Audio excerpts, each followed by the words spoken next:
I'm referee George Ross, and I'm drinking at Moe's.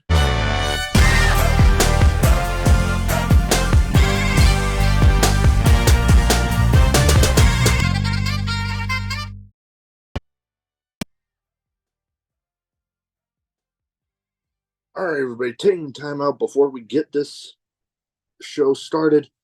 I want to thank Reaper Apparel for having Drinkin' Mo's be a brand ambassador for their clothing line. They got good stuff. They got t-shirts, they got hoodies, they got beanies, they got lots of great stuff, encouraging everybody to break out of their comfort zone, live their best self, and hey, it's something I try to live every day. Now, be sure when you go and you're finishing filling out your order, use the code Drinking at Moe's, get 10% off, and the link and the code will both be in the description. Let's fucking go. All right, everybody, and welcome Drinking at Moe's. Big Mo here. You know the drill by now. Shit, over 200 episodes. Like, subscribe, share, comment, all that good stuff. Because that YouTube algorithm is a pain in the ass. We are most places you can find audio podcasts too. I don't know why I keep on saying we, because the interview part is basically all me. I literally do the whole thing. But today I'm excited to have with me George Ross, referee George Ross. How you doing? Good, Mo. How are you doing? Oh, I can't complain.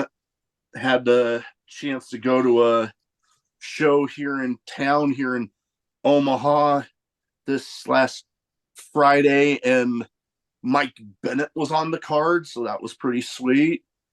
Even got to do a short little video promoting the channel with him, which, if you haven't seen it on, and anybody that watches this hasn't seen it, either on any of my social media pages or on the YouTube channel, go check it out. It is hilarious.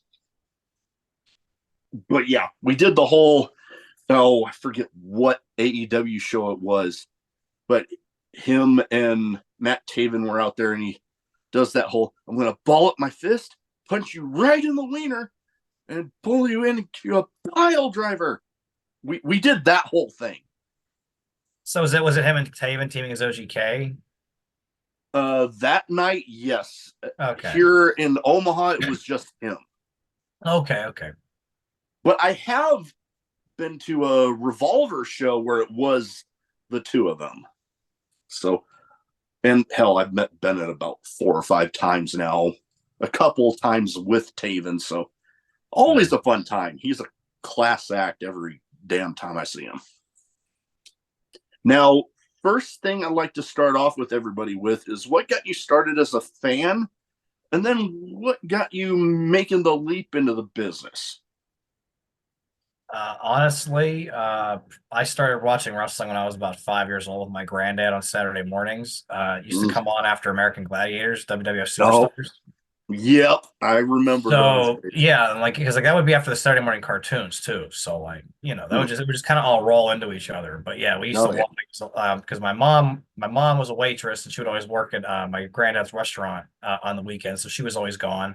And my dad was traveling to hardware stores a lot all over the country during the 90s because he would install the accounting software in places. So it was me and my granddad a lot. And it was just kind of a way to just kind of bond together and pass time on Saturday mornings. Hey, that is awesome thing to have. I know for me, for the most part, it was pretty much just me getting into wrestling. Oh, damn, I'm going to have to clean that up later. Like I mentioned, foster dog sometimes does some things they shouldn't be. Anyways, growing up, I think it was my now late uncle that got me started, but then it ended up just being me and then maybe a couple cousins that would be watching it. And yeah, I remember the Saturday morning stuff because I don't know if it was the same where you live, but it seemed to be the Saturday morning stuff was like here, the way I remember it, almost the ending to the Saturday morning, the cartoons, and then it would end with the wrestling. Like, That's what. See, yeah, that sounds familiar. yeah, that's the way I seem to have it in my head was, it would go from the cartoons, you'd have the American Gladiators, and then boom, wrestling towards the end. Although I do remember a time where they were still, syndicated. So sometimes I'd get the channel, sometimes I wouldn't know the time. So it was hard growing up being a wrestling fan. Hmm. Not like today. Oh yeah, no what? Yeah, But a lot of times, like my fandom growing up would be like using the video store a lot to rent. mm, A yes. lot of the late '80s, early '90s WWF tapes were at a video. The local store was called Video Review. We Yeah. had similar stores, and yeah, that my favorite sections were always the ones that had the wrestling tapes. And I remember more often than not, well, more as I got older, I go, and the ones that I would always get, because I get like a few of them at once, would always be the Royal Rumble ones. Like, especially the old school ones where I seem to remember like everybody was having trouble with Andre the Giant, and then Jake the Snake comes out with the snake, and then oh no, over the top. Andre wanted nothing to do with the snake. Yeah, that was '89. I don't know. My local store they had a lot of the local like the old Survivor series. Uh, Oh yes, those yeah, were. like '88, '89. Then they had not with Hulk Hogan and Undertaker, Oh 1990. yeah, That was the oh first yeah. tape I remember renting was Survivor Series 1990. That one where Hulk and Undertaker fought for the title. And I Yeah, believe that was the. then Ric Flair throws the chair in at the end. Yeah. Yep, I remember that one now. That was another one I loved. But yeah, everybody would always talk, and understandably so, WrestleMania being the big show that it was. For me, it was always between, you know, Royal Rumble and then Survivor Series, when it seemed like every single match was that air quotes traditional Survivor Series match. Like, they had every match was just sometimes these random teams that I'm like, really? They're teaming together? But then it would end up for some pretty entertaining programming. Yeah, well, like the best part though is even if you go back and watch the old ones from the late '80s, like everybody was actually like feuding with the other person on the team, so like it did make some weird sort of sense. Oh, Oh, yeah. That I do remember a lot of those. Yes, it was a great time. Kids today, I, good Lord, I make myself sound really old there. But kids growing up today, with IWTV, Fight TV, the Peacock having the WWE stuff, it's just so easy to be a wrestling fan today with all the damn choices and the streaming networks and all that. yeah, no, because heck, I remember not even being able to watch a lot of the old stuff from when I was a kid until probably when I was in college. I started to find like a site that had like a lot of like that had old torrents of it. Oh, yeah. Yeah. Then I remember growing up being raised in a Catholic family. I'm not so much practicing anymore, but that's a story for another time. But my parents would always want to go to mass on Saturday evenings. And this was back during the days of WCW Saturday night. And I'd always be in my head like, oh, I don't want to go to church. I want to watch wrestling.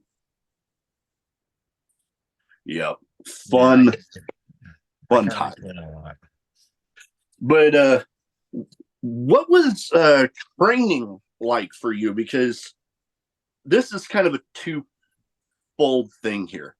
When it comes to being a referee, a lot of people, when they think of getting into the business, and for obvious reasons, they think of the wrestlers.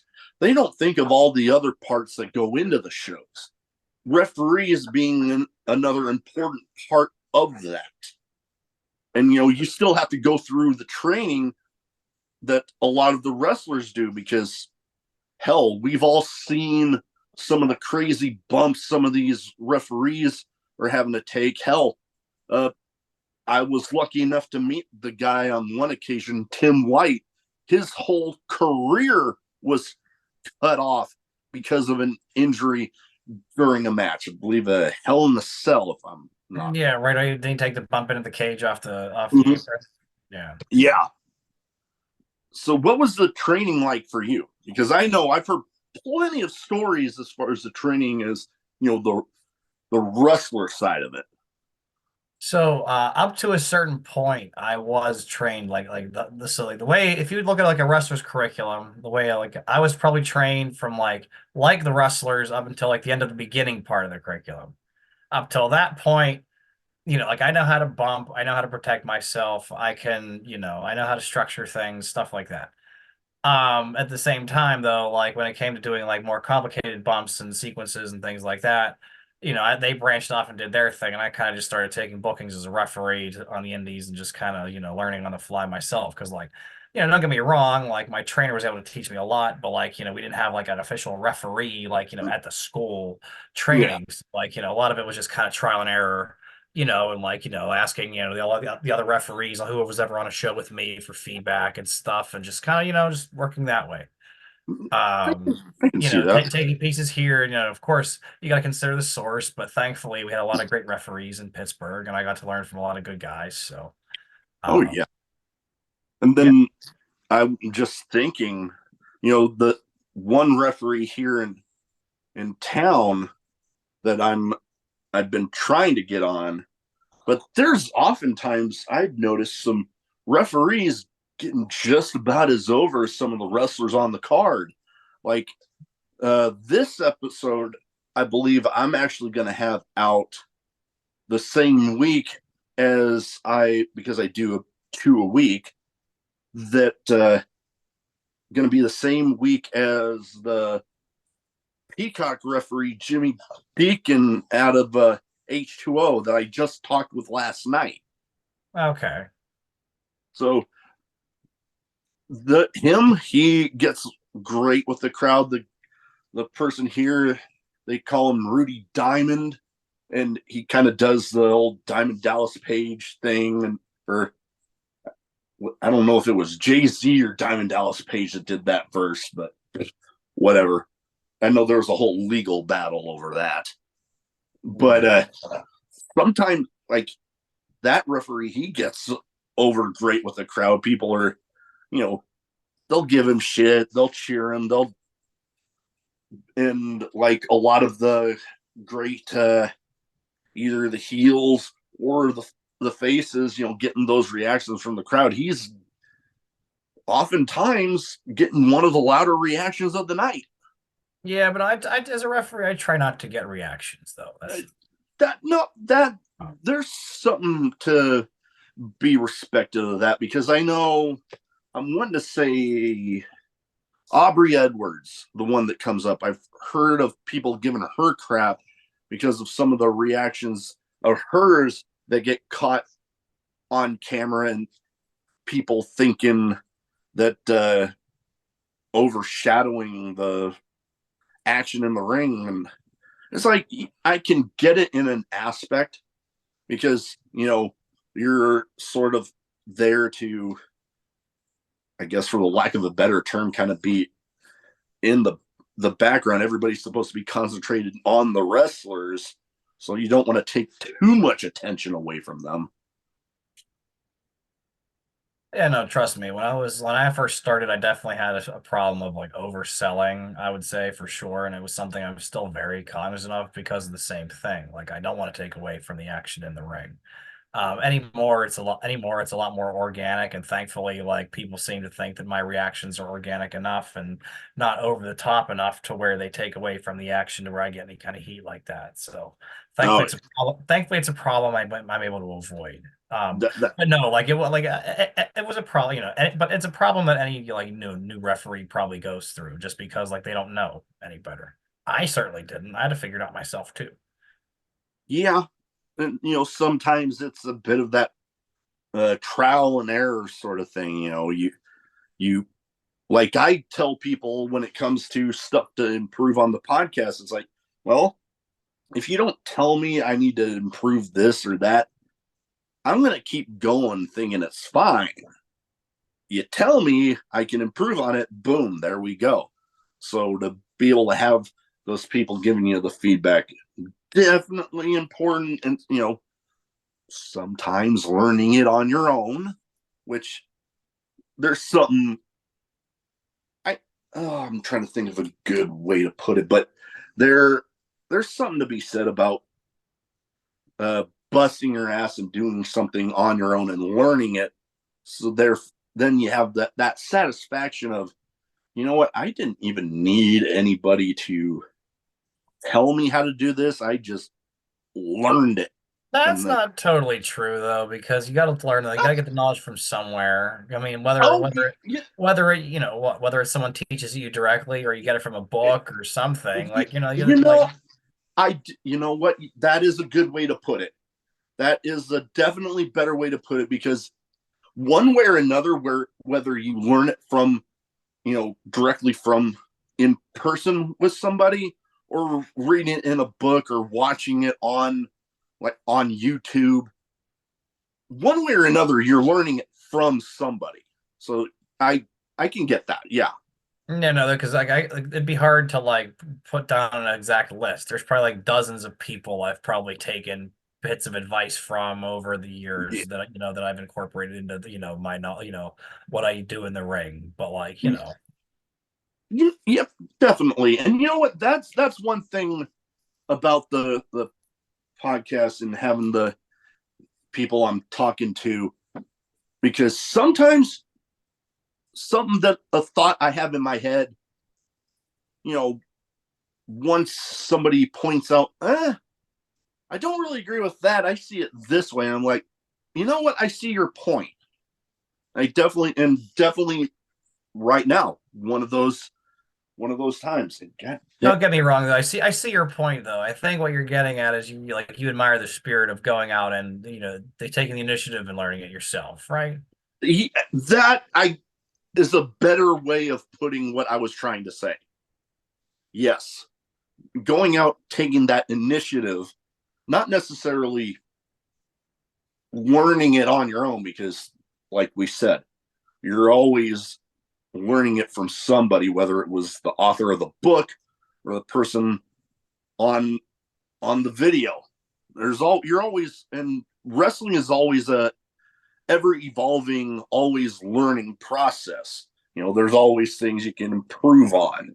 You're always, I know with a lot of the wrestlers, they talk about the different seminars and or this or that, or being on the same card as, somebody that is just coming off of, like, with TNA, they're getting, formerly Dolph Ziggler and Mustafa Ali is joining in there, and they're doing all these indie dates.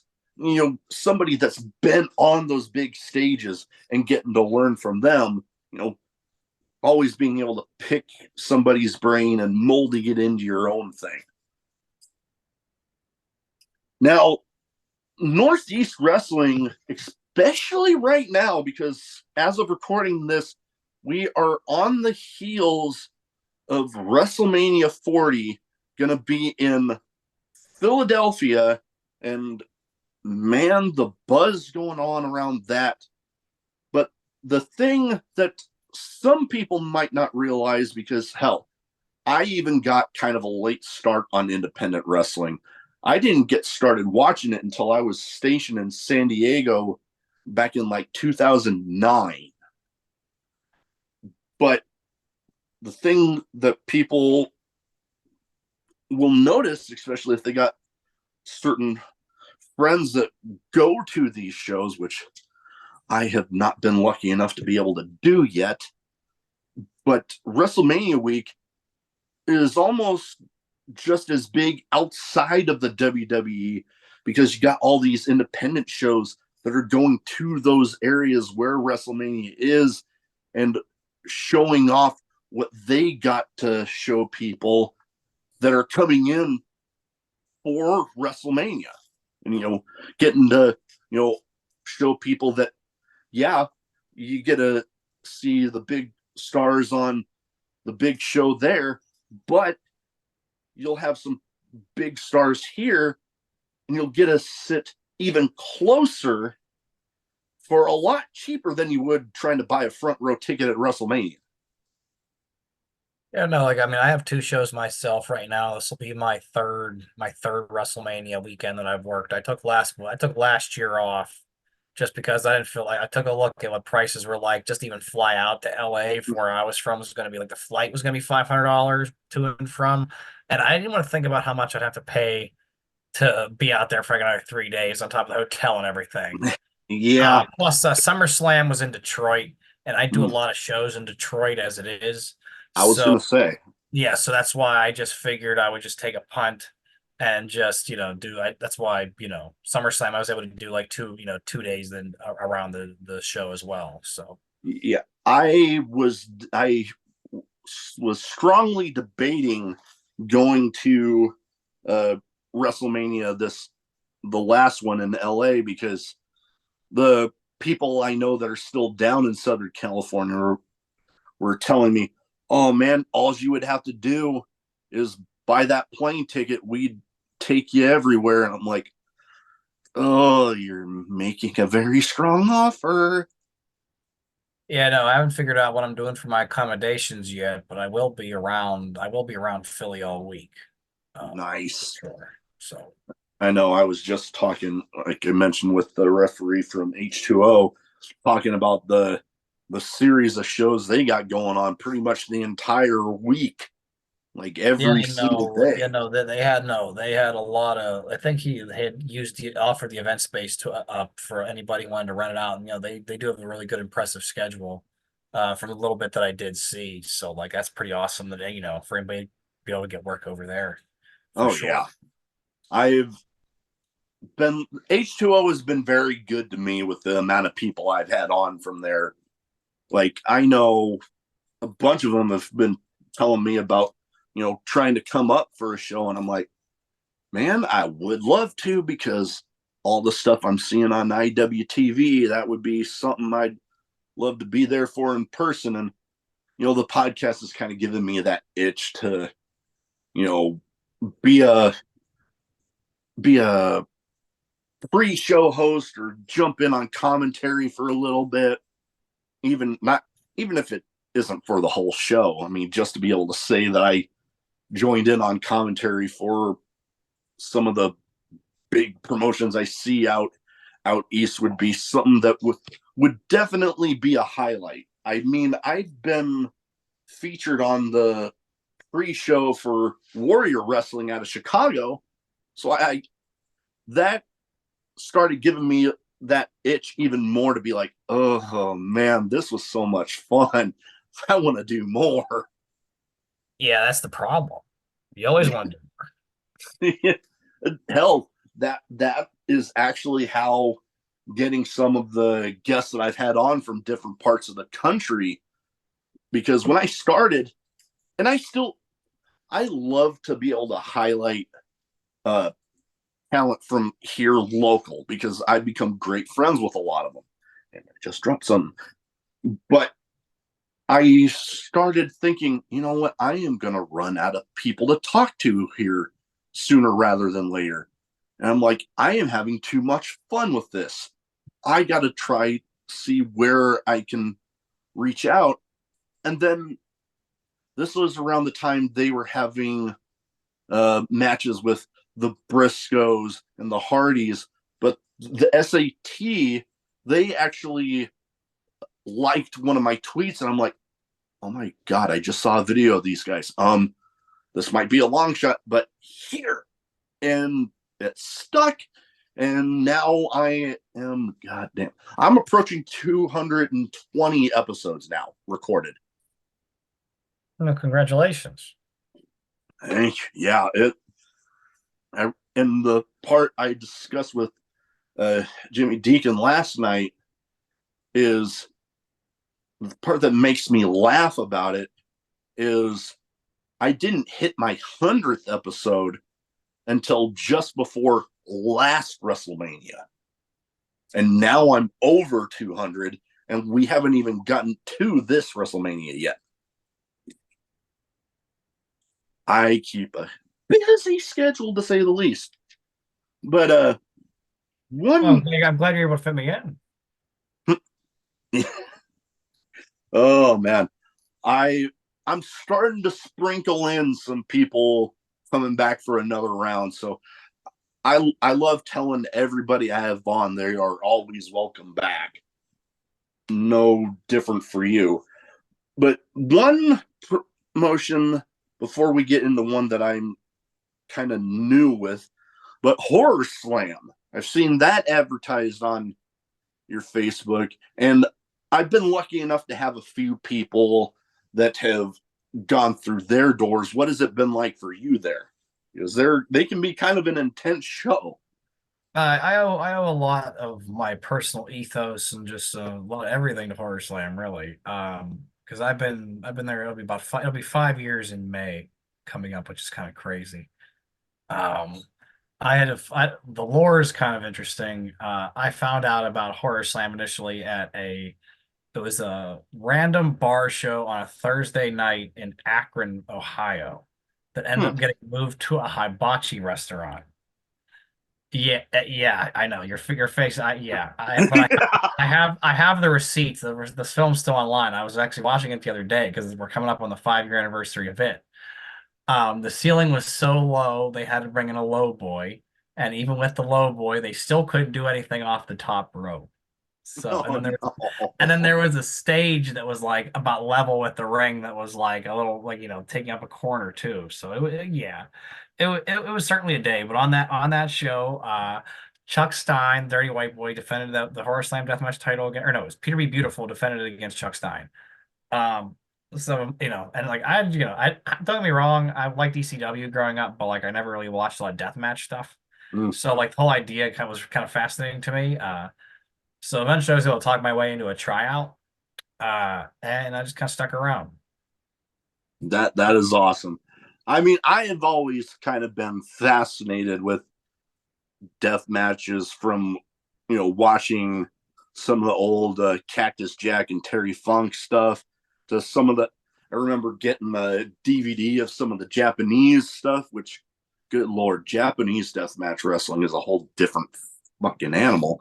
But the thing that really caught my eye even before that was some of the old school CZW stuff.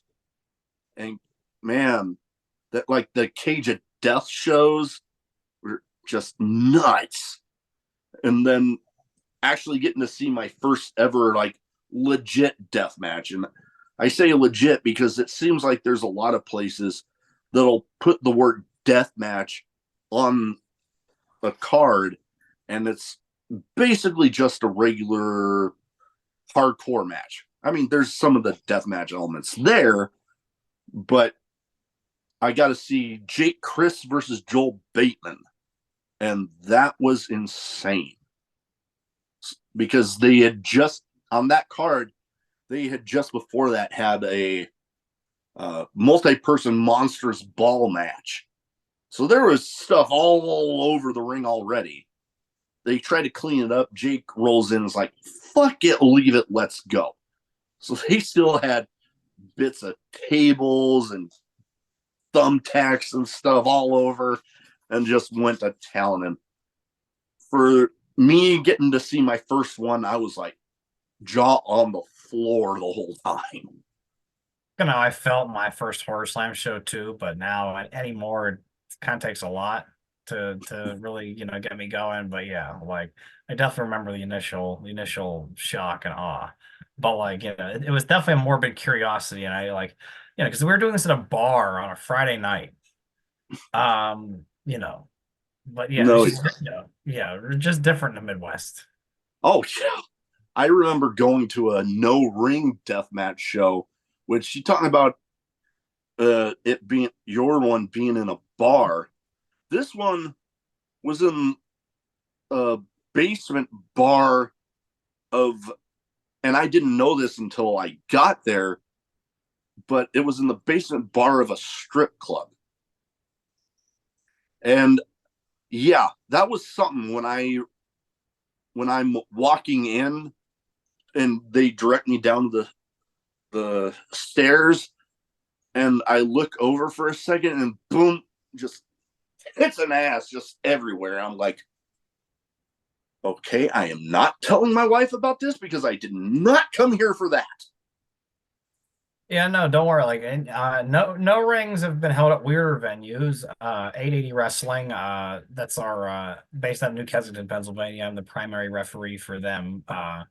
We do currently do no rings at a skate shop. Mm, We just did our second one.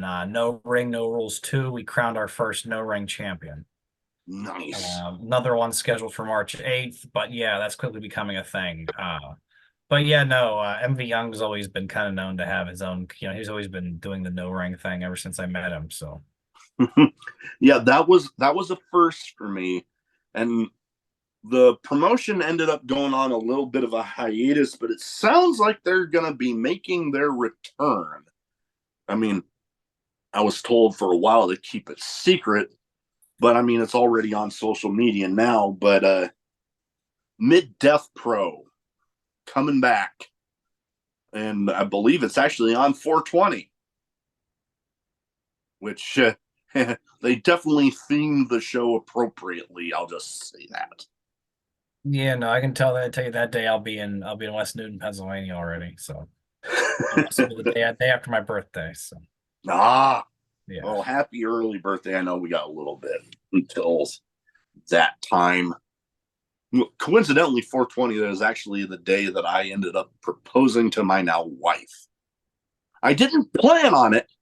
I ended up getting the engagement ring done and ready that day. And then somebody planted the idea in my head. And I'm like, well, I wasn't thinking about doing that tonight, but now I am. Bastard, I had a whole plan ready and everything. One thing about my show is sometimes I talk about a bunch of random stuff, even outside of wrestling. As hell, some of the stuff even before we started recording. And I actually have two categories that we're going to go into. One of them even being random questions, but the first one is a bit of a name game where I'll give you a few names. You give me some quick thoughts on the person or people. And I try to theme it towards the guest as much as possible, sometimes going onto their social medias and seeing people that they either have pictures with or the cards advertised. They have certain people on. So I'll give you the name, you give me quick thoughts on the person. The first one, somebody that I actually had the pleasure of meeting not too long ago, currently the NWA World's Heavyweight Champion, EC3. He had a banger with John McChesney on Saturday in Erie.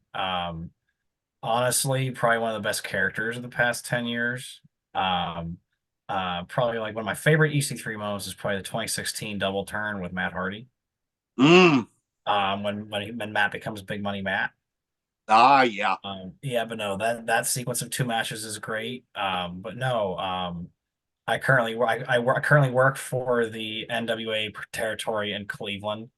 Um, I've learned a lot. I've been to a number of his seminars. I've learned a lot. Um, and I'll keep going. It's a great opportunity. And yeah, like things are coming along. We've run 4 shows now. The next one's going to be March 15th. It's called When in Rome. He'll be defending the NWA title against Ashton Day. All right. Yeah, he was here in Omaha for a show.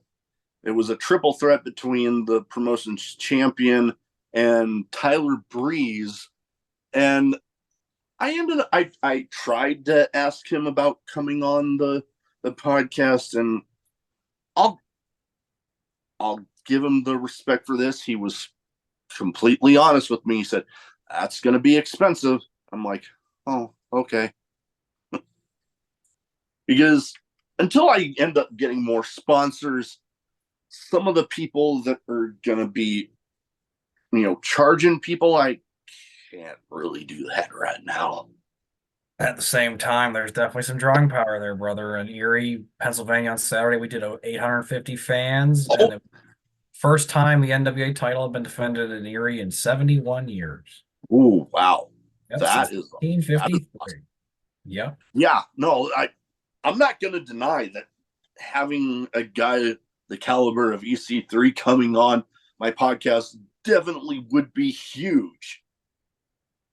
I just got to figure out how the hell I'm going to afford to get to do that. Oh, yeah, exactly, exactly. Once I get that figured out, though, I'm not even going to hesitate. Because, I mean, I've had some big names on, like right behind me here. One of the Wrestle Buddies, John Wayne Murdoch. I've had him on. Took me damn near a year, but we got it done. And then, I've had, Bronson Reed. I've had him on, but he was, doing double duty with now TNA and New Japan at the time. But he went to Warrior Wrestling, and I got to have a little mini episode with him there. So, I mean, I've been lucky. The first time I worked with John Wayne Murdoch was in a barbed wire match on a Wednesday in the middle of West Virginia in an old factory of some kind. I forget what it was, but yeah. Oh, It's now that no Fastenal plant is what it was. It's now a community theater. Yes. That right there just sounds intense. It just screams it. The And I love it. The best part is the guy who ran the promotion would do better on Wednesday nights in the middle of this town than he would do on Fridays at a better venue with a better card. Huh. Yeah, West Virginia wrestling can be hard to figure out sometimes. Pro wrestling can be kind of hard to figure out all over the place. It's an enigma, I guess would be a good way to put it. All right. Now, next one. These guys are absolute legends. The Rock and Roll Express. Oh, they're probably one of the best tag teams of all time. Oh, yeah. Ironically enough, that was probably that might have been the last match they ever do together in Pittsburgh. Yeah. They had come in for as part of their farewell tour in 2022, and they shocked the world and they won the titles. Nice. But then through some nefarious means, they ended up losing the belts to bulking season. Arthur MacArthur and Chuck Stone. Yeah, some of those was that one of those classic, like, they Rock and Roll Express wins it, but then like immediately after they win it, somebody comes in, goats them into challenging for it. They came back a whole nother month. Oh, yeah. Okay. Yeah, I'm like, okay. The sheer amount of independent wrestling out there, there's still stuff that I have not been introduced to yet.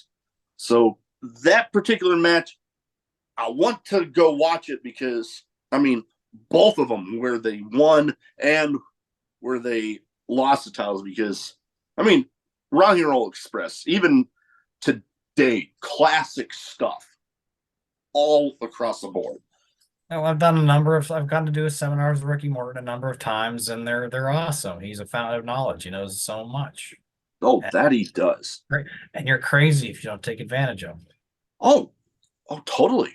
To get to sit under the learning tree of either one or both of those guys, an opportunity not to pass up, for sure. All right. These next two have actually been on the podcast.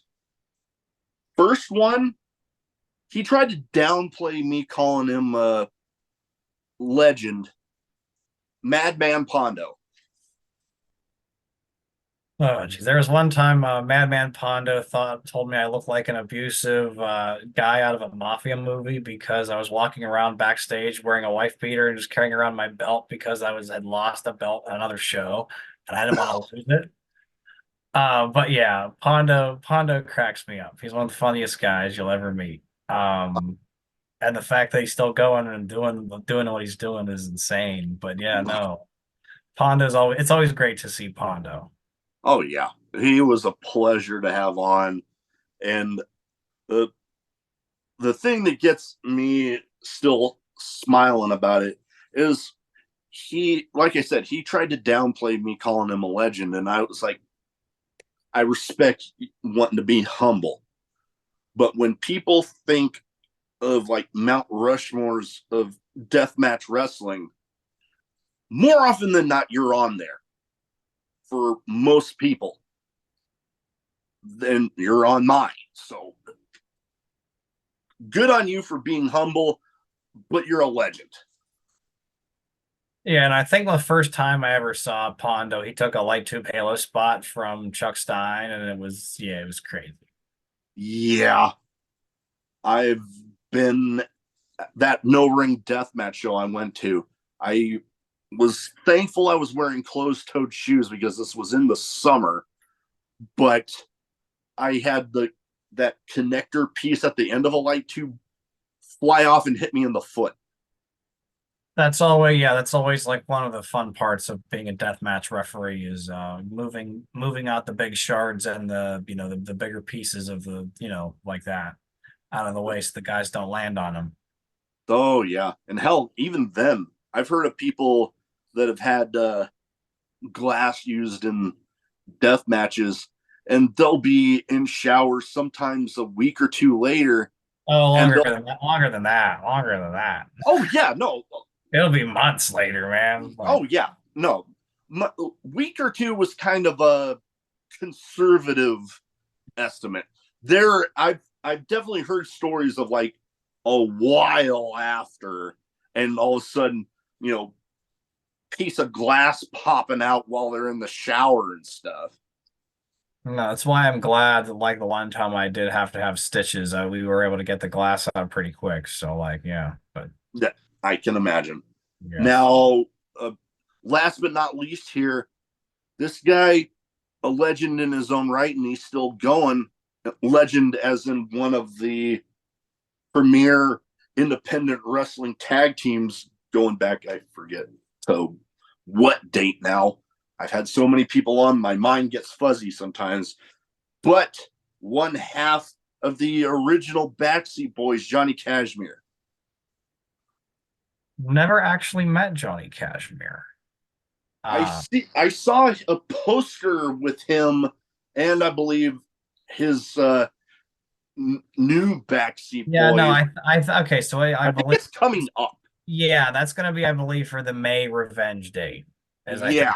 I think they're booked for. Yeah, but no, I've never actually, but heck, I mean, ever the Backseat Boys, heck, I can tell you how many, I can't tell you how many videos I've got of like him and Trent Acid, Mm. probably right next to me, right next to me on the floor here, like, in my binders or anything, like bootleg stuff I used to find, Oh yeah.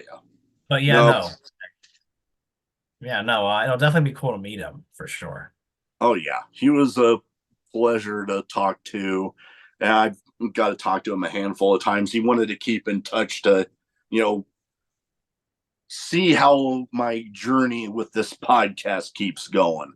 So I've got nothing but great things to say about him.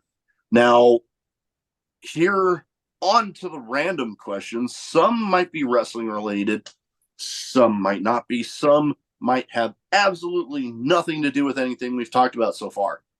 That's why they're random. So I give you the question, first answer that pops in your head. Okay. First one, we've talked about a few crazy moments. What would you say is one of the craziest moments? Words are hard. One of the craziest moments you've been able to witness being a referee for a match.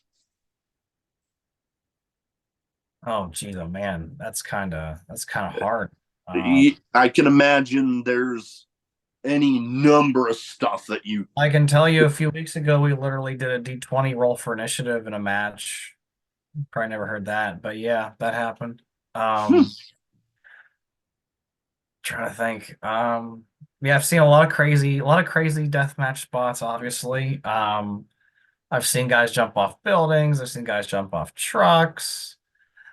Um, One time I counted a three, I almost counted three on the back of a trailer with Jimmy Lloyd and Kit Osborne. Yeah, like, and then you go from it's insane how, the things you can see in wrestling. Oh Um, yeah. it's hard to pinpoint one, like the one is like the craziest because like I've done an entire match involving like where the entire story basically revolved around an apple and the entire crowd was into it. So yeah, like it's like, in an aspect that's crazy. But like Exactly. Yeah. any number of deathmatch spots could be crazy. I've seen a lot of crazy guys do all kinds of crazy good chain wrestling. Like I'm blessed to get to do a lot of like good things on the indies every weekend. Oh, Every weekend totally. in a way is its own crazy moment. It's its own crazy experience. Oh yeah. Like I mean, I've been able to witness some crazy moments in my fandom. Like I don't know if you remember hearing about a referee at an NXT house show basically having his ankle go like that. I remember seeing the clips. Yeah, that's I something. was third row in Oh, that show. I They wheeled always him out right worry. by me.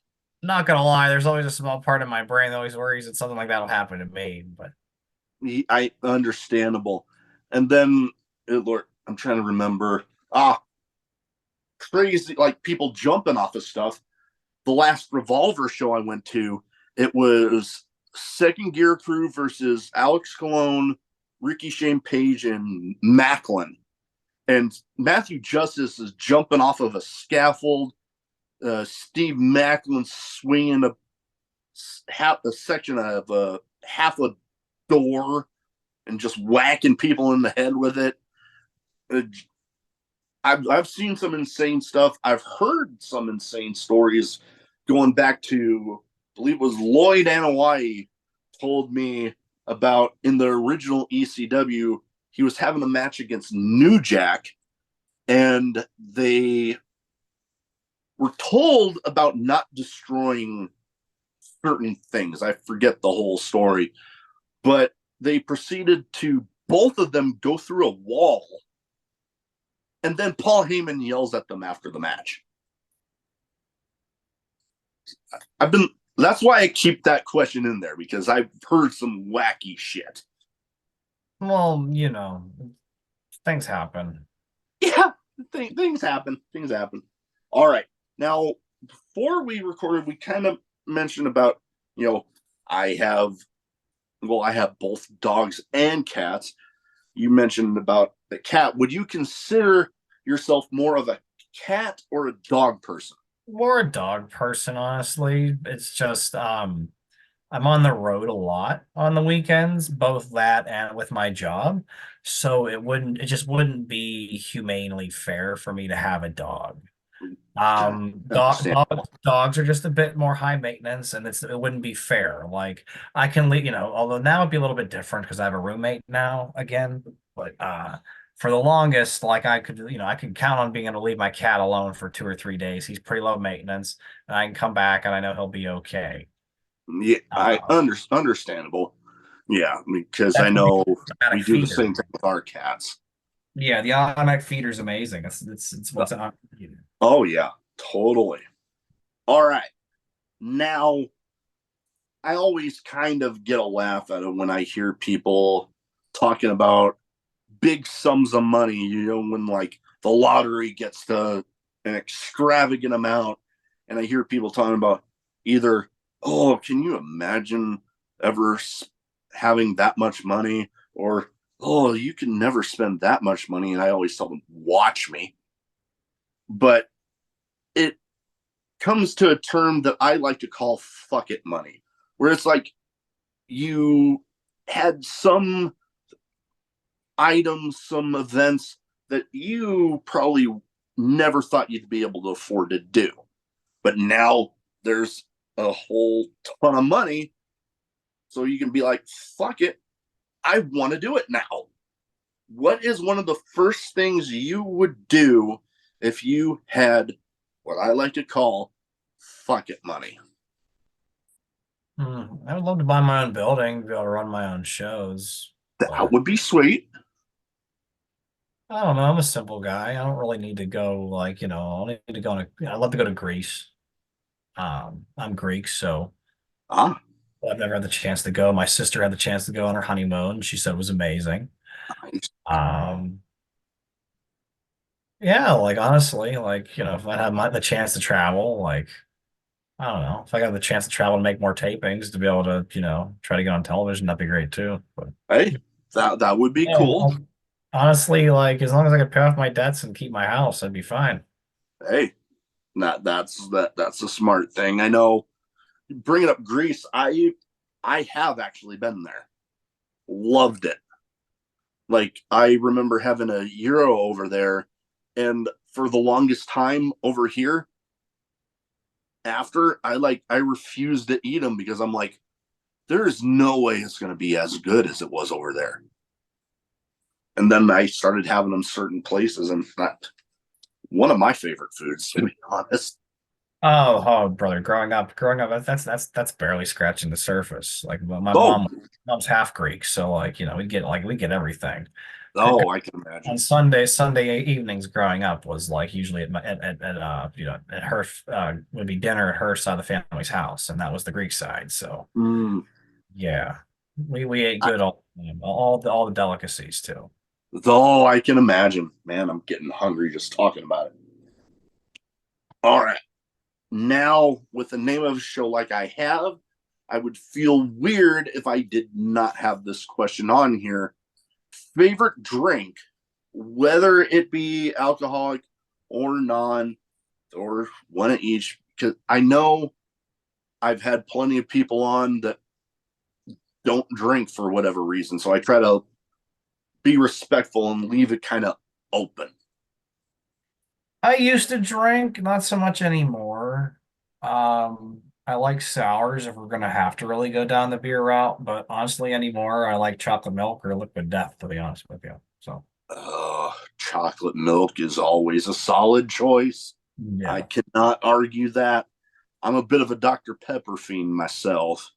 Yeah, so I cut out pop like a few years ago. Just don't get me wrong. It doesn't mean I don't miss it. The same way I don't miss smoking. But yeah, Me, I'm no, I can understand that. You know, yeah. sometimes for for health reasons, people have to cut back on that sort of stuff. So it's understandable.